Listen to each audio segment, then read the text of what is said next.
Hello, everyone, and welcome to Rise Podcast, featuring our lovely guest, Mr. Abdirahman. Nice to meet you Abdirahman, guys. formerly known as Urban Rise, and I'm also with my co-host. Yusri? And today, our topic is whole financial literacy, and we've got someone just perfect for it. So, Mr. Abdirahman, if you don't mind, could you tell us a bit about yourself? Assalamu alaikum everyone. So my name is Abdirahman and I'm the founder and the CEO of Urban Rise. Now Urban Rise is a financial educational social enterprise that aims to teach young adults from the age of 16 to 25 everything about financial literacy. Okay? We do this through workshop, events and an online resource hub. Brilliant. Brilliant. And how did you get started with that? So I'm not gonna have to take you a little way back. So I was originally born in the Woolwich, in the area in South East London. Yeah. And around the age of I think 7 years old, we actually left. We actually left the country, went back home to the motherland, and then spent around 2 years after that. So I went to Somalia, then went to Yemen for 2 years. Yeah. And that kind of taught me first. That's my first experience of just having perspective, right? The have and have nots. Understanding that okay, cool, we're coming back to the UK, but we are slightly privileged. Yeah. Then we moved to East London. I'm not gonna lie to you, I've been living in East London ever since. Still hate it, but it's Tower Hamlets, went secondary school and sixth form there, so Yeah. it's home, but hey, it is what it is. And then throughout my journey there, of course, I didn't, again, low social background, I'm not gonna be around the bush, I have father siblings, single mother, so on and so forth, right? We get all of that. But I was very, very blessed. So I had the older sister, alhamdulillah, right? And I think when I was around year 9, year 10, she was going through university. And she decided I'm not going to take student finance, I'm going to save for it all as myself. Yeah. And that's how I kind of learned money management. She says I stole her book. I technically borrowed her book. And that was my first interaction when it comes to learning about finances. Okay. So that's kind of your actual reason behind it for your sister, basically. Yeah, She inspired you. that's my first interaction when it comes to financial literacy. And then, Yeah. took What? So do you enjoy kind of the whole idea of teaching people about finance? So, do I enjoy? I've actually never been asked that question. A lot of people do ask me do I enjoy what I do? Yeah. I'll say yes, definitely. But I feel like across that, it became I kind of had a slight unfair advantage. Yeah. Having someone older than me kind of put me on game, and then when I kind of left sixth form, I was always very interested in business and also politics. Yeah. But not in terms of when it comes to on a bigger level, more community level. Yeah. So I started doing a lot of community different things. I got involved with volunteering career carousels and so on and so forth. So I guess I was always community driven. Yeah. In a sense.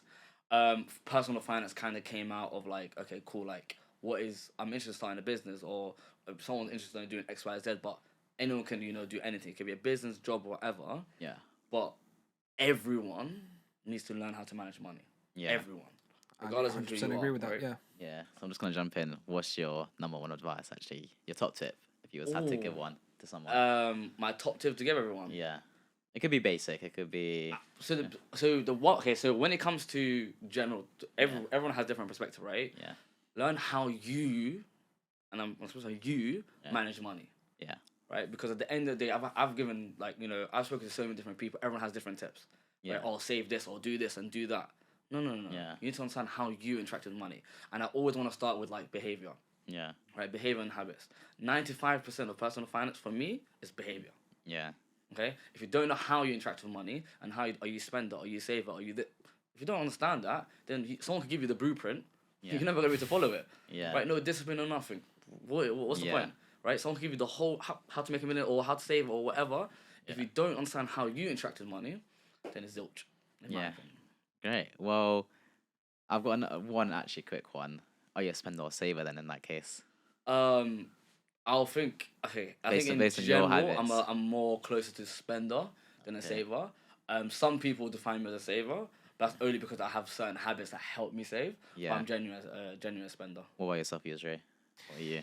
See, me, personally, I'm a bit of a spender myself, but I'd like to say as of recent, obviously, as you get old and you start understanding, the value of money, you realize that it's better to start balancing your budget, as Abdirahman said, you realize that maybe I shouldn't be stepping into old habits, here and there when you was younger, you'd feel yeah, man, my mom and dad got me. I could pay for a FIFA pack, or I can buy this game, I can buy that. My parents got me.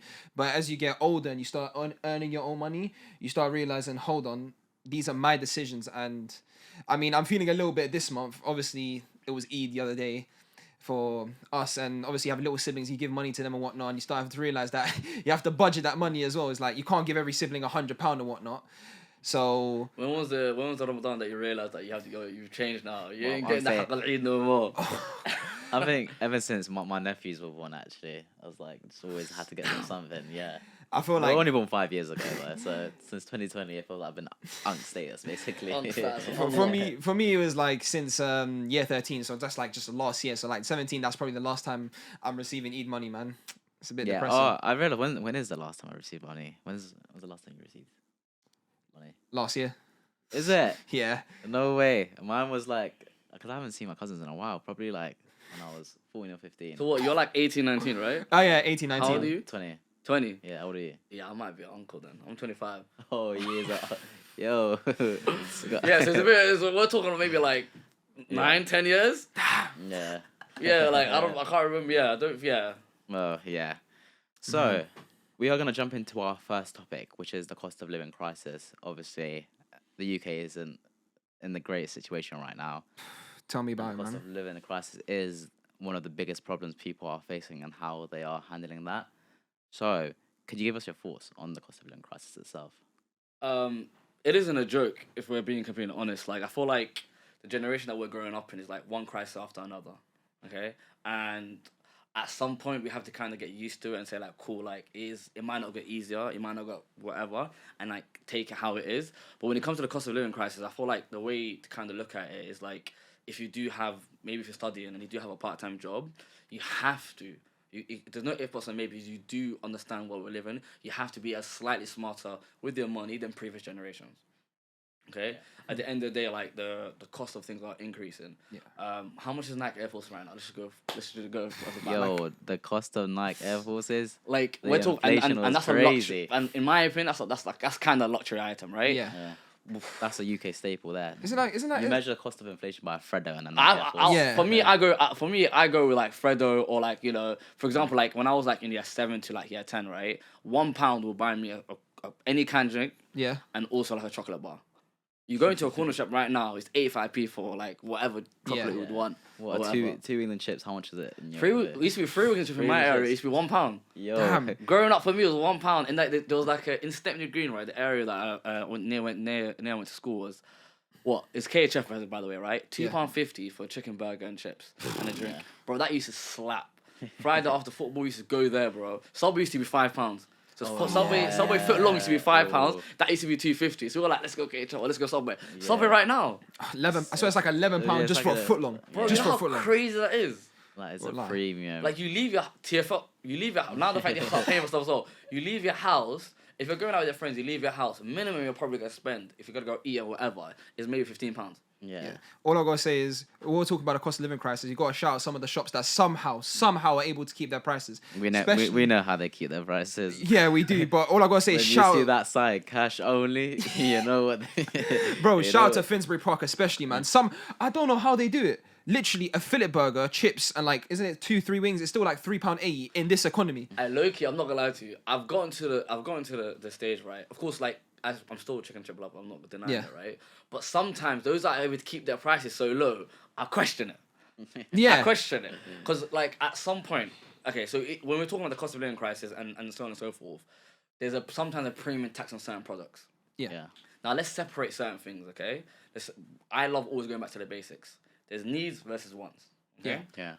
We can go back home to our mums, our family, and get good grub. We get Yeah, some yeah, good yeah, food yeah. from there, right? Yeah. That's our That- needs sorted. That one's How a much free. more are you willing to spend on something when you're outside? That is something you have to kind of like balance out.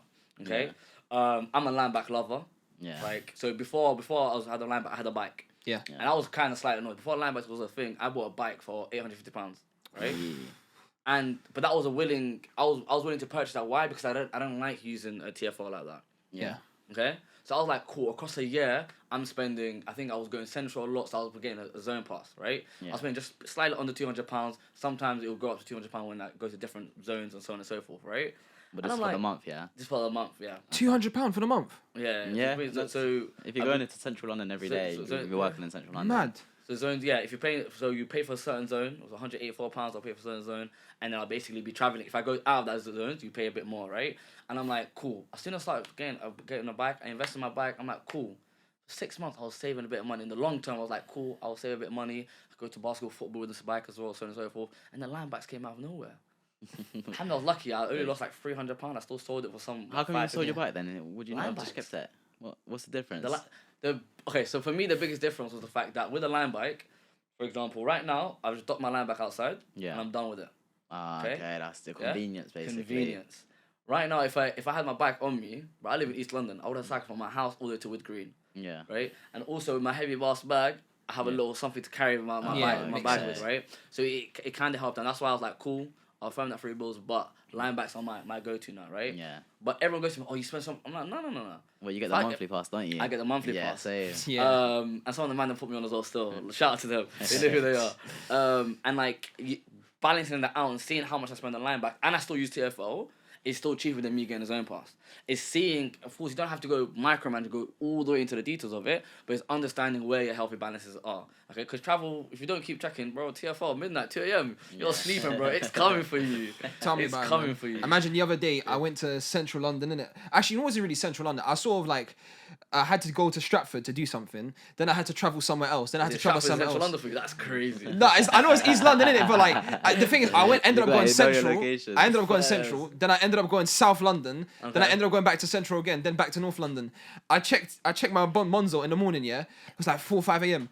I see £15 deducted. I'm like, Yeah. if I had a line back, maybe it Nah, was I mean, it. but in that case, a line back, if you're traveling Stratford to Westwood, to South Thingy, Yeah. line back, man, I'll cut through for that.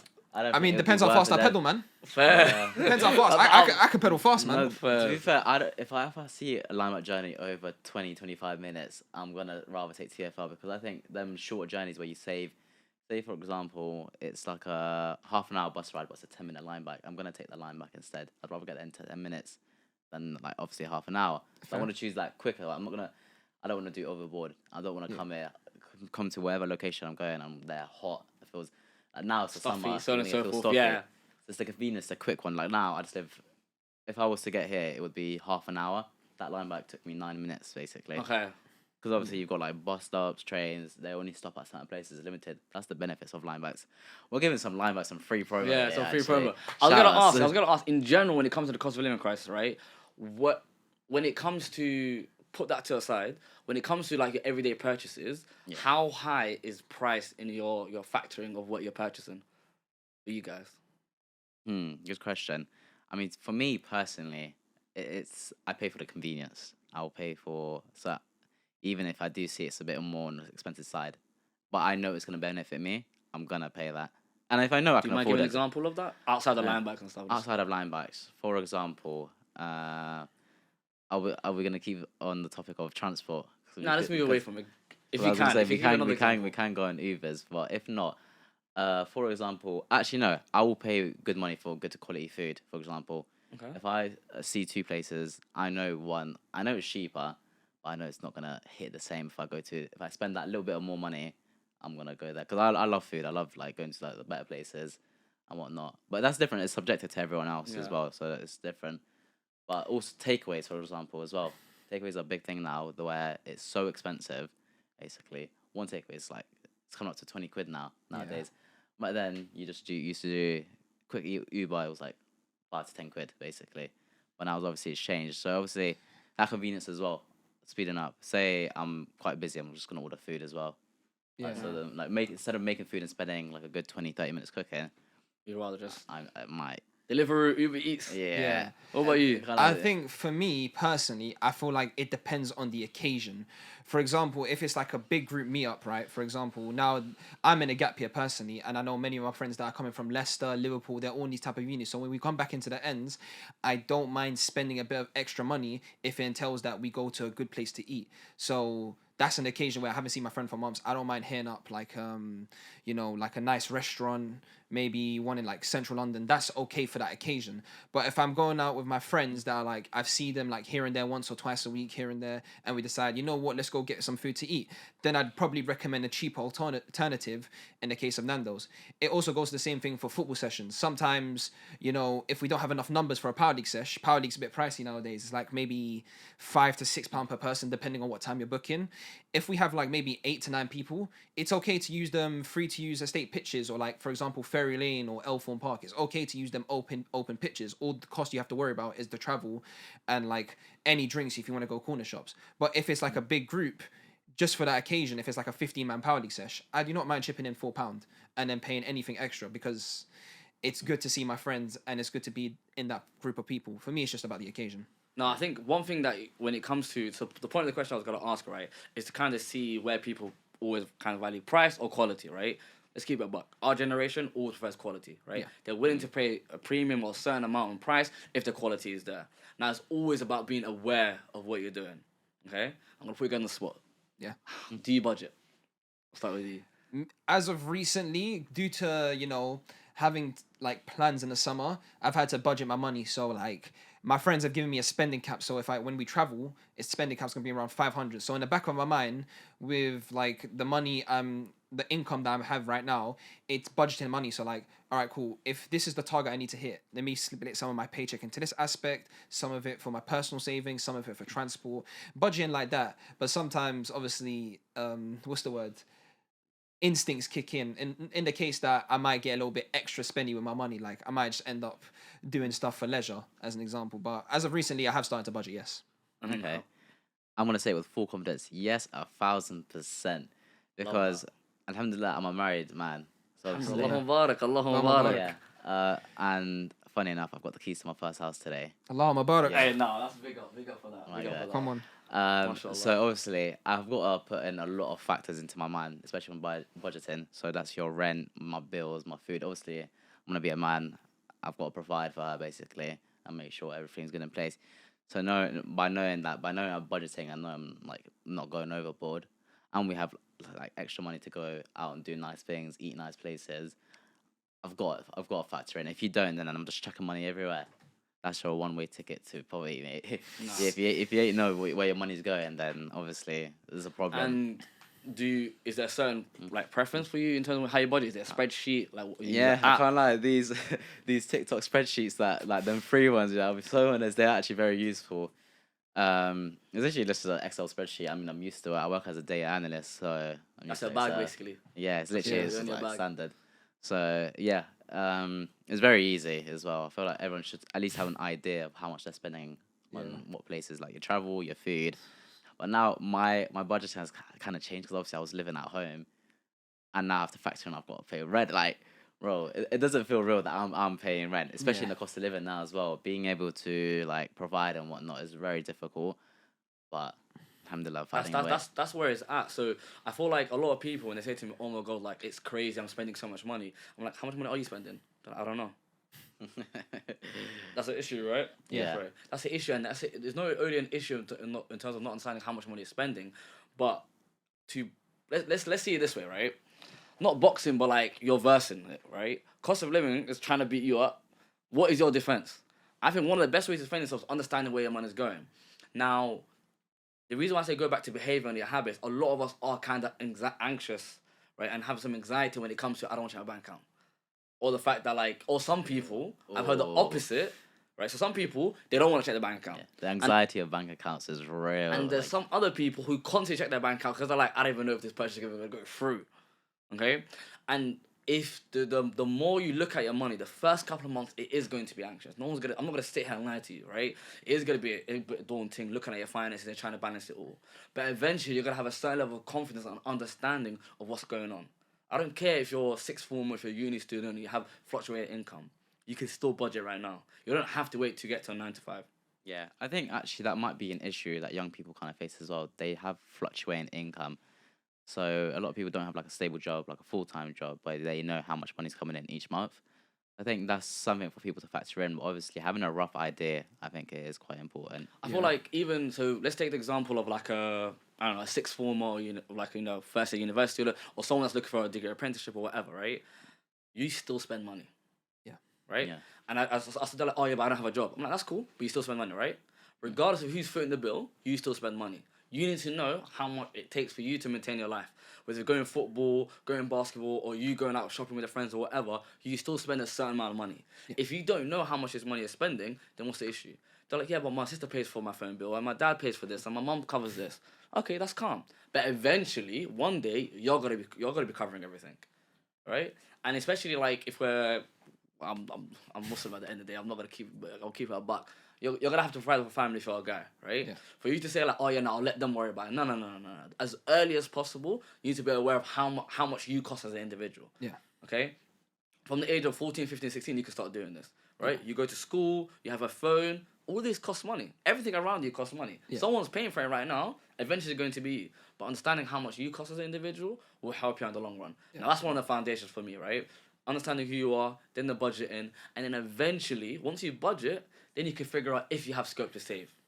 Okay? Some people just save naturally. Some people are easy savers. By the way, the reason why I say I'm a spender, saving don't come naturally to me. Yeah. Everyone has to find what your little way of saving is. Like I got a crazy story about saving that. So when I first started saving, so I immediately. So I used to work a job. I was getting around 400 a month. Immediately, I ain't getting 4 bills. I'm getting 350. Yeah. I'm getting £350, right? Immediately, I'm like, I only got 350 to spend, and then I'll open a separate. This I didn't know nothing that much, right? I open a separate current account, and when that current account came, the bank account came, bro, I folded it up. I didn't even check the thing. I ripped up the password. I didn't have no access to it. I just wrote down the sort code and the account number, and I sent money. I sent £50 to it straight away. This is before I even knew what standing orders was or what that. None of that, right? I was not automated. I'm manually sending money to it. That's how I was saving. And then like a year or two later, my glasses broke. Yeah. And I'm like, cool. I need to go. I know I got money there to fix it. Yeah. But I was shocked at how much money there was in that account. And guess what happened? What? I didn't close that account. Or I didn't get rid of that account. I started spending that money. I've never had that much access to that much money ever in my life. I was like, oh, okay, yeah, no, like, cool, let me. Okay. And then I'm like, damn, when I saw like half the amount in there, I'm like, okay, cool, I need to pattern up. I need to lock in right now. And then I start building it up again. But again, like, what you don't realize is the fact that even if you are doing whatever method you're doing, you need to be consciously aware of what you're doing and save how best for you. But yeah, that's like a story. I was like, what? I think I was like 17, 18 or around like, around the age when I started doing that. And I realized, no, I need to actively know how much I'm saving and what's in that amount so I'm comfortable with it. And I don't just, as soon as I get access to it, I'm trying to spend it straight away. Yeah. Yeah, I do agree. I mean, loads of people my age, right? You know, is like touching up the topic that you mentioned. Many people are like, okay, cool. My mom pays for my phone contract.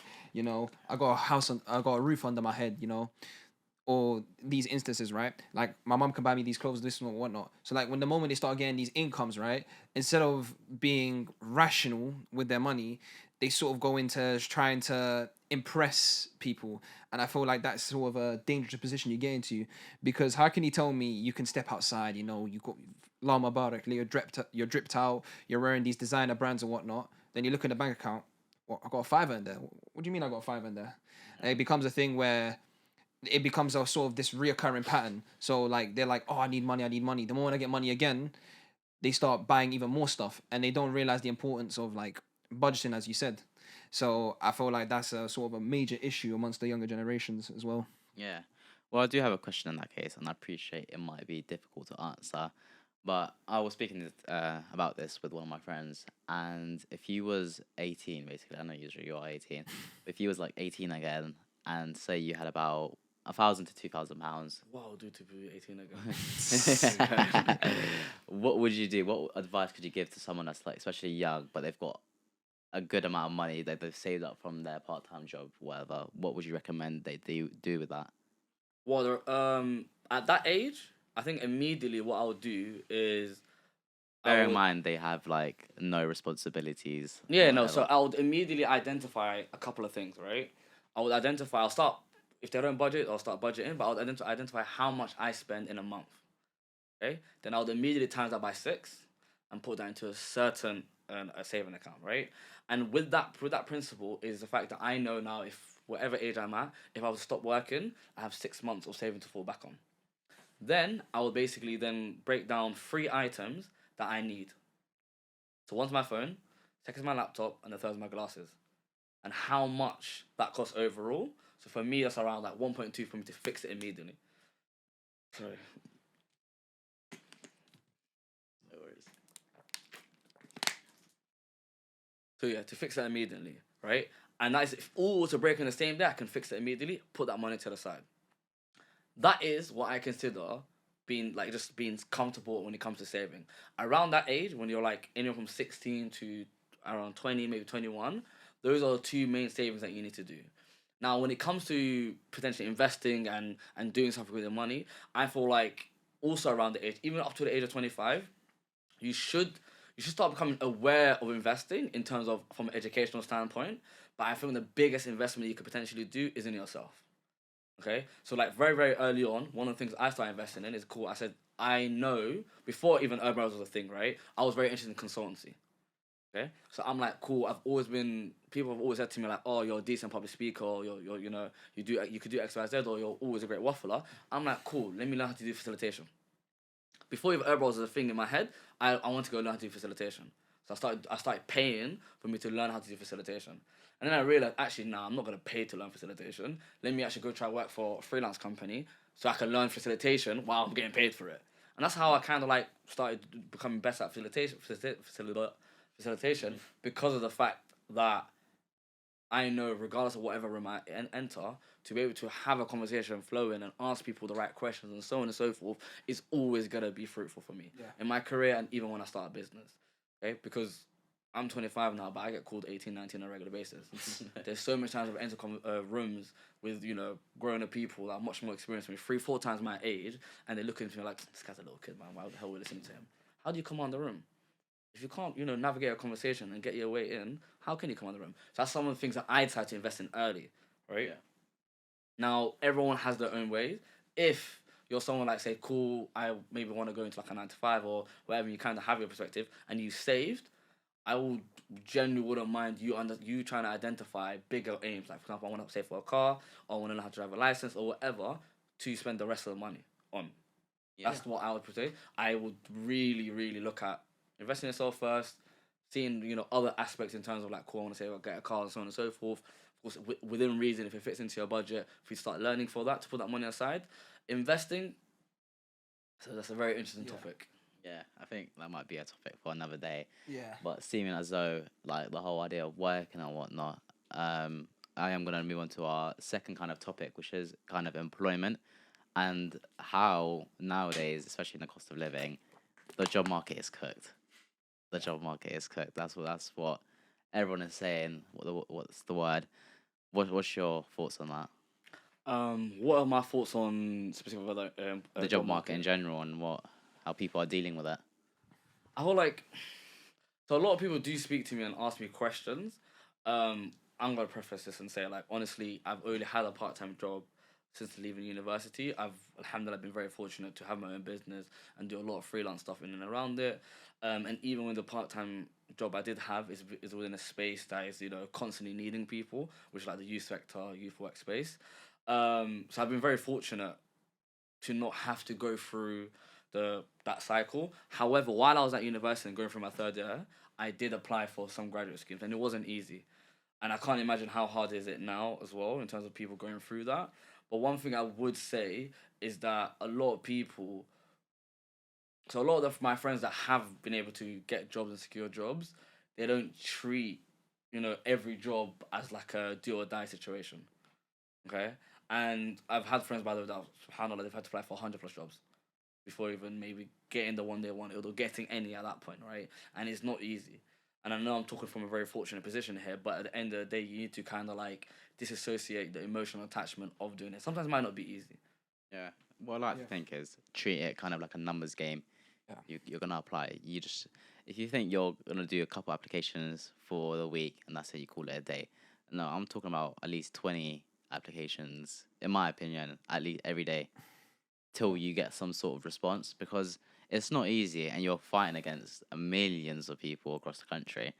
So I think in that essence, it's very important that you see it as a numbers game and don't, like you said, keep the emotions out of it. As in, you don't, if you keep on getting rejections, you just gotta Yeah. deal with them basically, move on to the next, Yeah. and we keep on going. I feel like, I mean, right now I'm currently one of the youth workers at Rise, and I've had like numerous people my age and people like in university. Right now, they're sort of struggling to find and jobs, and obviously SFE can only give out so much money. And sometimes people don't even want to take the SFE due to maybe religious beliefs or maybe something that's going on with their financial situation. They ain't able to take SFE. So I usually have around like loads of kids, not kids, but like teenagers, 18 to like people up to 24. You know, because the job market is so scarce, right? It's like you need that qualification, you need this, you need this experience, and so what surprisingly not many people understand is that what also benefits and you like obviously millions of people applying for jobs and whatnot. I feel like what also benefits you, and this is how I help people that come to me, and alhamdulillah, people have able to secure jobs, is being able to have a strong CV. You know, not many people take that into account. They feel like, you know, if I just format my work experience and just put like my grades and education, they're like, yeah, maybe I can get a job, but that's not it. You want to say what skills you bring to the table, what you are as a person, you know, what can you do in the professional world and what can you offer to this role. Not many people understand the importance of that. So when they've come to me and they've said they've applied to numerous jobs and they get rejected, I'm like, let me have a look at your CV. And then when I look at their CV, it's like, it's a bit weak. So alhamdulillah, I've been able to secure jobs for some people, especially in this market where, you know, people my age predominantly, they want to be working in retail, they want to be working a sort of part-time job somewhere. And to be honest, the job market is so cooked. Like, I'm being dead serious. People are doing volunteer work as a sort of format in order to like make their CV and resume more impressive. Because I think the statistics, the amount of young people who are non-education, employment or training is at an all-time high in London, yeah, I do agree. and that isn't, an indication of the fact that younger people right now aren't qualified enough, don't have the experience and so on and so forth. It's just the fact that job market has gone so high, and how dare a graduate? One, you're not showing how much they're gonna potentially earn, but you're asked for 2 years experience. Are you Yeah. dumb or you dumb? Yeah. Like, it's not even like, it's getting to the point where it's getting really ridiculous. Yeah, like, subhanAllah, I wish we can. I think all of us would like for it to become easier, and let's rip the bandage off. It is not going to get easier, Yeah. right?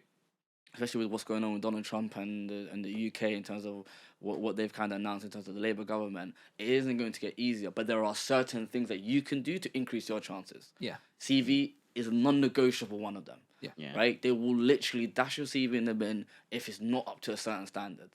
Yeah. And that is your first impression. First impressions count. Your cover letter. Yeah. Okay? At the end of the day, everyone is going to have, at some level, going to have a degree or some sort of qualification. What makes you kind of stand out? Right? Yeah. Show your personality. Don't be scared to kind of stick out. Yeah. So yeah, now, wallahi, the work you're doing in terms of the CV, that's is bare minimum, it's needed. Yeah. But it will set you apart at least from the thousands of people applying for the same job. Yeah, I think it's the whole idea of also upskilling yourself as well. In this day and age, you need to have some sort of skills that you can do. It could be anything, whether you like baking, go and upskill, start selling some cakes somewhere, coding, start learning coding or anything, graphic design, video editing. You can, all of these kind of skills are in demand. So there is a demand for it, so people are going to want it. So that's also very important as well as a young person to kind of upskill yourself.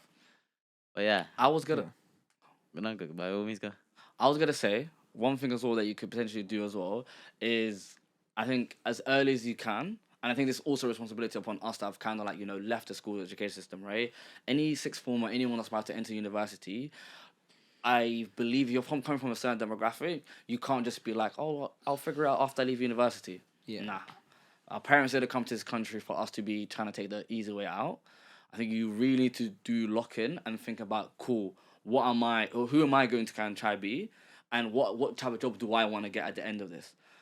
Respectfully speaking, if you're trying to, you can go study history and whatever else you want to do, but do you want to go become a history teacher? Yeah, if you're trying to become a history teacher, cool. You do your master's, PGC, whatever, and you go become a teacher, so on and so forth. And you kind of have an avenue. Yeah. But if you're just trying to, like, coast through life and say, like, I'll figure out the other end, Yeah. and then think a job's going to fall in your lap, Yeah. you're kidding yourself. So you do need to have a certain level of seriousness where you're like, cool, I'm gonna do this qualification and this to go get a job. Yeah. You don't have to go to university, by the way, to also get a job. Yeah. There's degree apprenticeships out there. There's also other jobs with other fields. I had a close friend of mine who done a TFL apprenticeship. Yeah, Banking. even a general apprenticeship, you can work your way up through Yeah. corporate, through level 3, level 4. You can work your way up.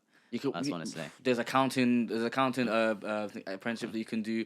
Of course, they are tough. Nothing in this life is gonna come easy, right? Yeah. But at the end of the day, as Muslims, we know Wagwan, right? Yeah. You pray for Allah to help you. You do your dua, you do your salah, you do everything. Yeah. But what are you meant to do? Put in the work as well. Yeah. Nothing's gonna just fall into your lap. That's kind of Yeah. like my perspective on it. But yeah. Yeah. Well, yeah, that's brilliant. So we are going to move to a bit of the funner side. And I've got a little quiz for both of you, actually. So you guys are going to go up against each other. So these I haven't seen the questions. I don't think that's a bit fair. We haven't- literally. No. So I am gonna give the questions. It's only I've got about 4 questions, so it should be alright. It's very easy. So we're gonna do a little kind of buzzer. All right, So it's Lawrence. gonna be your buzzer. Um, Something short and easy. just a clap, simple clap. And yours? Um. Anything. Yeah, we'll both do clap. Whoever claps first. Yeah, we'll claps do it that first. way. We'll just do that way. Yeah. Okay. And if you do get your question wrong, then obviously it goes to them and they can win the other point, vice versa. Yeah. Yeah, no worries. Cool. So the first question is, and I think a lot of people should know this, but what does APR stand for? So APR stands for annual percentage rate, Cool. and is what you pay for when you borrow money from the bank. Now, Okay. traditionally, when it comes to like mortgages, this can be around 4%, but credit cards can be anywhere from 15 to 20%. Okay. There's also annual equivalent rate, which is I don't know. Actually, go ahead. No, That might you be- know, go ahead and explain that. And that's basically what the bank will pay you if you were to save. Okay? And I feel like a lot of people do kind of need to really know this. Like, there was a time I was doing a workshop at university, and I think there were like less than 30 people in the room, and not any of them knew what an APR was. Yeah. And the shocking thing about that, I asked them, does anyone borrow? And we're not talking about student finance. Every single one of them said they borrow. Overdraft, student thing, interest, whatever, credit cards. As Muslims as well, I think a part of us do need to know about what interest rates and riba is. Yeah. And then the realities of it. Because of the fact that, depending on your religious faith and what you think it is haram as well. Yeah. But I feel like this world is propelled, the Western world is propelled by interest. Yeah. You definitely need to look in and find out what's going on. Yeah. Yeah. That's brilliant. So That's first-hand information for me right there. brilliant. We all learned something. Yeah. So it's 1-0 to Abdirahman. So the second question is, how much is a UK personal tax-free allowance? £12,560. Incorrect. 12570. Correct. You were £10 off. You're £10 off. We'll give him that one. Are we gonna give him that one? Nah, you know what? Hey, no, okay, He's more explain it. precise. No, chill. Explain it. Explain it a bit more. If And explain it good enough, I you can get the mean, point. I mean, this is a little bit of A-level economics from what I remember. So, depending on your annual income, depends on the tax bracket you fall under. So, anything, like he said, if you earn £12,560, that's guaranteed into 60 your pocket. or 60. 70. No, his answer was 60, no? His answer was 70. I think you're almost 60. Yours Miles. is- 12,570. That's guaranteed money in your pocket. Anything, even if it's £1 over that, I think they tax you, is it 20%? So I think a lot of people, once you start working, right? So basically, there's this out there, right? A quarter of people Yeah. don't read their pay slips. Another quarter of people don't know how to read their pay slips. Okay, so majority of people have 1257L, which Yeah. basically means you get a tax-free allowance. If you do see a different tax code, right, you can get in contact with either HMRC or your employer to redirect you. A lot of people do get taxed incorrectly. Yeah. So I was working 2 jobs when I was below the age of 18, and I was getting emergency taxed. I didn't know what was happening. Okay, for a year and a half, I was getting emergency tax. And I didn't know why the reason was. It was because I input my wrong national insurance. And I lost around £800. I couldn't get the money back. Because I just thought, oh yeah, nah, I trust them. No. Trust who? It's their money, bro. HMRC Yeah. are not your friends. They're not Yeah. your They friends. will Like, let's come and lock take your in. money. Yeah. Now I'm self-employed. They're definitely not my friends. We're beefing. But that's beside the point. But yeah, you do Yeah. need to understand, please, every single month, read their pay slips. It might stay the same, but regardless, read their pay slip, get comfortable with it. If you don't know, you can slap into ChatGPT nowadays and say, hey, break this down for me, bro. Or you Yeah. can ask TikTok or whatever. Yeah. Yeah. Well, that's brilliant. So, £10 off, man. GG's. 2-0. So, The next question. This one isn't really like a actual definitive answer, but if you give me two good reasons, I will accept it. So, what's the main risk of buy now, pay later schemes? Go ahead. The first risk is that I feel like people instinctively, for example, I know you lot heard of Argos card, right? Yeah. Instinctively, you sort of buy it. So, for example, let's say it's a brand new PlayStation 5, you have a year to pay it. I feel like instinctively, some people, what they may do is they may leave it too last minute. So it'll be like, oh, I got a year to pay it, man. You know, I'm going to cruise. I'm not even going to think about that as of this current moment of time. And then as time goes on and they realize the deadline's getting closer, and they realize they haven't paid it, then it becomes a sort of rush. And depending on the financial situation, either A, they pay it, B, they're struggling to pay it, or C, they might have to firm, paying the interest after, that sort of set time period. So I think that's one reason. And a second reason why, buy now, pay later might be a bad thing. It's, I don't No, I think that's good enough. You've hit the nail on buy the- now, pay later, in my opinion, buy now, pay later. If you see it, run for the hills. Yeah. Cut. Like, I don't interact with it in any capacity. You're basically getting set up. You might be smart with the money. I don't care. Right? If generally the rule of thumb is if you can't afford it right now, you shouldn't be buying it. Yeah. The fact that Klarna was able to use Uber Eats and Klarna was ridiculous. This world that we live in right now is disgusting. I feel like it's so consumer led. Bro, like, buy now, pay later, run for the hills. Yeah. Wait, so, wait. You can actually Klarna Uber Eats. Yeah, Yeah, that was the you can. point. I think it's not an Uber Eats, I think it's Deliveroo. Deliveroo. Which they Why would you accept Klarna your... SubhanAllah, bro. But yeah. Some guys are in. By the way, so if you use Klarna or so on and so forth, for the brand, so for example Uber Eats, it increases sales by 66%, or an average 66%. So of course it's an incentive for them. Yeah. Mad. So the second answer I did have is very easy to overspend, knowing that you think I can pay it Oh, later. yeah. Like this counts on Curry's card as well, Argus, Yeah. and Yeah. so on and so forth. And that's where you kind of end up building up your debt and realizing I ain't really got any money to pay for this. Yeah. So yeah. So actually, I am just gonna close it there. There's 3 questions. So Yeah. it is, I do go on. I was gonna say the scores are 2-1. So well done, Abdirahman. You have won our quiz today. We would expect you to win. Thank you very much. Based upon that, I do want to share some news with you guys. Yeah. Of course. I am actually launching an habit quiz.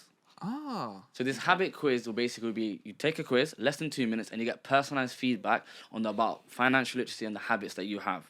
Okay, it's going to launch around May time, so inshallah I'll keep you guys updated with it. Inshallah. But it's very, very easy. I can give you guys a little teaser. Of course. All I gotta say is those are for all the uni students that think SFE is gonna cover them. Yeah. That's all I gotta say. Well, yeah, definitely. I mean, for anyone watching the podcast, I think they'd like. Yeah, a like bit a of teaser. Let me insight. ask you guys a question. Go Yeah? ahead. Card. Did you guys learn money management in school? Absolutely not. I did not. Okay. I learned it basically from having a job, a full-time job, because I started working full-time in corporate when I was 18, Okay. and I just kind of learned from people around me and whatnot. Because I'm realizing that uncle Tom that I'm working with, he's Ain't got gonna 3 help. kids and a mortgage to pay for, and I'm here trying to buy some new shoes, and I realized the importance of actually saving and understanding the money that I have. APR is another question on there, but also, your recurring subscription. Sorry. Yeah. Are you aware of all subscriptions that you guys are paying for? I am indeed, actually.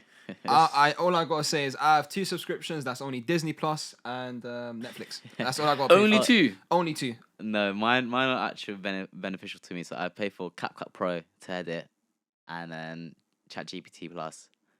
I'll be honest, the advanced ChatGPT is really, really, really good. And then the other subscriptions, I literally just use my siblings. I'll be honest. Yeah. So you've got people around you, your family as well. Like who's gonna say? So an this to you? average adult actually wastes around 30,000 across their lifetime on unused. So this could be gym.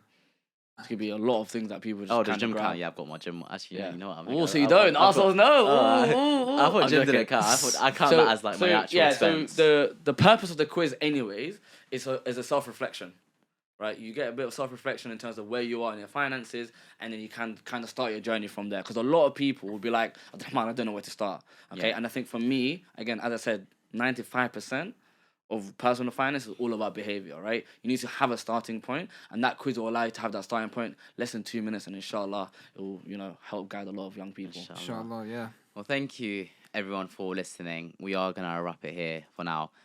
Thank you for watching. It's been a pleasure, Abdirahman. It's been great. Lots of advice. So make sure you take that with full steam. Please like and subscribe, and we'll see you in the next episode. Peace. Peace.